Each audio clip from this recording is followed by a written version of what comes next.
شخص جو ہے وہ صدر اسلام سے کچھ عرصے کے بعد ایک عالم دین اس زمانے میں جو صحابی تھے ان کی خدمت میں کوئی شخص گیا اور دیکھا کہ وہ ایک شخص ہے، وہ گھر نہیں آتا، ہر وقت مسجد میں بیٹھا ہوا ہے، بس توبہ استغفار اور گریے اور یہ، وہ گھر والے بیچارے بھوکے ہیں کام. تو انہوں نے کہا کہ بھئی اس کو سمجھائیے کہ گھر کو دیکھے. کہا نہیں بس آخرت ہے، قیامت ہے اور یہ سب. تو وہ صحابی جو تھے بہت بزرگ تھے، اس نے جا کر ایک صدر اسلام کا واقعہ بتایا. شروع میں مدینہ ہے تو ظہر کی نماز، ظہرین کی نماز ہو رہی ہے، تو کہا کہ اس زمانے میں خواتین بھی مسجد میں جاتی تھی.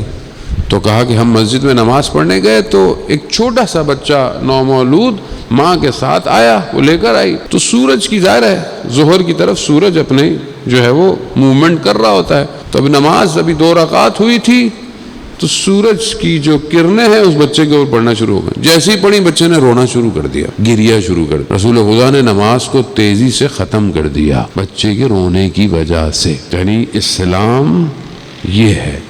تو پھر اس صحابی نے کہا کہ وہ بچہ جو تھا وہ میں تھا اس زمانے کے اندر.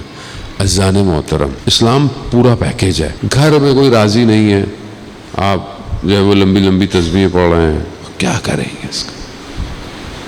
زبان میں استغفار ہے، نگاہیں گناہ سے رک نہیں رہی ہیں. ذکر تو وہ ہے کہ جو پورے وجود سے ہو، نہ صرف تسبیح کے دانے پھیرنے سے ہو. تبھی ہے کہ ہم اب لوگ ہمارے یہاں ماشاءاللہ زیارت پہ بھی جاتے ہیں، خواتین بھی زیارت پہ جاتی ہیں، سارے کام کرتی ہیں، مگر پھر واپس آگے وہی سٹوری ہے. اس سے ناراضگی، اس سے ناراضگی، اس سے بغض، اس سے کینہ، اس کی برائیاں، اس کی برائیاں. یہ ہمارے یہاں نارمل ہے. یہ تو آدمی کہتے ہیں یہ کس کی زیارت کرنے گئی تھی، یہ کیا زیارت کرنے گئی؟ خود ایک طبقہ تو وہ ہے وہاں جا کے چادر پہنتا ہے، جہاز میں اترتے اتار دیتا ہے. چلے ٹھیک ہے، ہم کہتے ہیں آہستہ آہستہ حجاب پہ آ ہی جائے گا. لیکن اصل تو دیکھیں، اصل یہ کہ جا کس کے پاس رہے ہیں آپ، کیوں جا رہے ہیں آپ؟ دکھانے کے لیے جا رہے ہیں، فیشن ہے، بتانے کے لیے جا رہے ہیں؟ نہیں، اپنے آپ کو ان کی خدمت میں پیش کرنے جا رہے ہیں. اور جو پیش کرنا ہے تو عزیزان محترم وہیں سے آنا ہے. وہ دلوں کے مالک ہیں، وہ تبدیل کر دیتے ہیں، لیکن کچھ اس کے لیے اپنی طرف سے بھی تو پلیٹ فارم فراہم کرنا چاہیے کہ نہیں چاہیے. گھر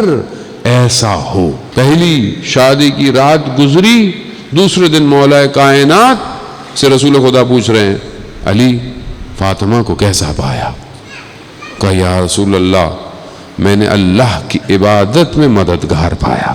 کیا ہم اپنی زوجہ کو جن کی ہو گئی ہیں، جن کی نہیں ہوئی ہیں وہ ڈھونڈیں؟ کیا ہم ان کو اللہ کی عبادت میں مددگار پاتے ہیں کہ نہیں پاتے؟ یا ایک جوان جو آج چاہتا ہے اپنی زندگی آباد کرے، یہ سارے، کیا وہ اللہ کی عبادت کے لیے مددگار ڈھونڈ رہا ہے یا کیا ڈھونڈ رہا ہے؟ تو یہ ہماری نگاہ بتاتی ہے کہ ہم آگے زندگی کیسی چاہتے ہیں. ایک والدین اگر اپنے بچے کے لیے جاتے ہیں، کس چیز کو دیکھ رہے ہیں؟ ظاہر کو دیکھ رہے ہیں یا باطن کو دیکھ رہے ہیں؟ یہ تبھی ہوگا کہ جب ہم اپنے بچوں کی تربیت ایسی کریں گے کہ ان کے لیے خدا ضروری ہونا چاہیے. ان کے لیے بات، جب ماں باپ خود نماز کے لیے گھر کے اندر اہتمام نہیں کریں گے تو بچے سے آپ کیا کریں گے؟ بچہ نماز پڑھے گا. جب آپ خود قرآن کھولتے ہوئے کبھی نظر نہیں آئیں گے کہ بھائی والد صاحب بھی کبھی قرآن کا کھول کے بیٹھے ہیں، تو گھر پہ آتے ہیں میچ دیکھتے ہیں، ٹی وی دیکھتے ہیں یا موبائل میں لگے رہتے ہیں، تو بچہ بولا بھائی یہاں تو یہی سیٹ اپ ہے، ہمارے یہاں بھی پھر یہی کریں گے، ہم بھی یہی کریں گے. کیا کریں گے آپ بچے کو؟ بچے نے کبھی دیکھا ہی نہیں آپ نے تفسیر کی کتاب کھولی ہو. تفسیر بھی کوئی چیز ہوتی ہے کہ نہیں ہوتی؟ کبھی آپ نے نہج البلاغہ کے ورقے پلٹے ہوں گھر کے اندر کہ بیٹا مولا کا کلام ہے، تھوڑا مطلب چلو میں سن لیتے ہیں، بٹ کھانے کی ٹیبل پہ کوئی ایک وقت کا کھانا گھر والے ساتھ کھاتے ہیں یا سب فوڈ پانڈا آرڈر کرتے ہیں؟ یہ میں ادھر سے کھا لوں، میں ادھر سے کھا لوں. ایک حد اقل ایک دسترخوان گھر والوں کا مل کے ہونا چاہیے. خوب اسلام بانڈنگ ہے. آج کا سسٹم توڑنے کے لیے لگا ہوا ہے، ہر کوئی الگ الگ ہو جائے، ہر کسی کی اپنی آئیڈینٹی ہوئی ہو تو اس میں بھی 2 ہوئیتیں، ایک سامنے کی ایک چھپی ہوئی. اگر آپ ایک دسترخوان پہ بیٹھے ہیں تو کوئی ایک اچھی حدیث پڑھ سکتے ہیں، کوئی کلمہ ایک کثار پڑھ سکتے ہیں، کوئی مناجات کا ایک حصہ پڑھ سکتے ہیں. شب جمعہ ہے مسجد میں ماشاءاللہ اگر دعائے کمیل ہوتی ہے تو بہت اچھی بات ہے. لیکن گھر کے اندر کیا گھر والے ایک ایک بچے کو آپ بولتے ہیں کہ آج آپ نے حدیث قصہ پڑھنی ہے، اگلے ہفتے دوسرا حدیث قصہ پڑھے گا؟ خوب یہ کلچر اسلامی کلچر ہے، یہ کلچر فاطمی کلچر ہے.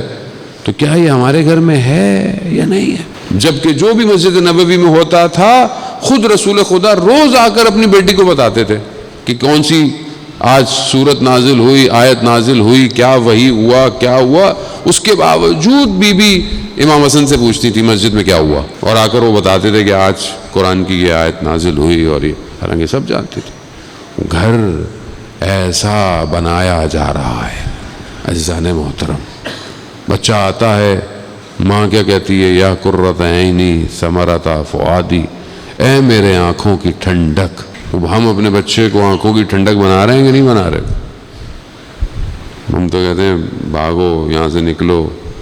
عزیزان محترم، خوب یہ فاطمی گھر نہیں ہے، فاطمی گھر پورا پیکیج ہے، اس طرف معاشرے کو لے کے جانا ہے، ہمیں اس طرف بڑھنا ہے۔ بڑی بڑی باتیں، ہمارے بڑے بڑے نعرے ہیں، یہ کہ ہو جائے، وہ ہو جائے، یہ دنیا یوں ہو جائے، کیسے ہوگی جب ایک گھر ویسا نہیں ہو پا رہا؟ میں محلے میں تو اختیار نہیں رکھتا، میں گلی میں اختیار نہیں رکھتا، میں کم از کم اپنے گھر پہ تو اختیار رکھتا ہوں۔ گھر بھی چھوڑ دیں، اپنے وجود پہ تو اختیار ہے میرا، یہ نہیں ہے؟ لیکن جب میں اسی کی اصلاح نہیں کر رہا تو پھر میں انتظار کر رہا ہوں کہ وقت کا امام میرے گھر آئے گا، کہاں آئے گا؟ عزیزان محترم، خدا شناسی، خدا کو پہچانے۔ خدا نہیں ہے آج معاشرے میں، سب کچھ ہے،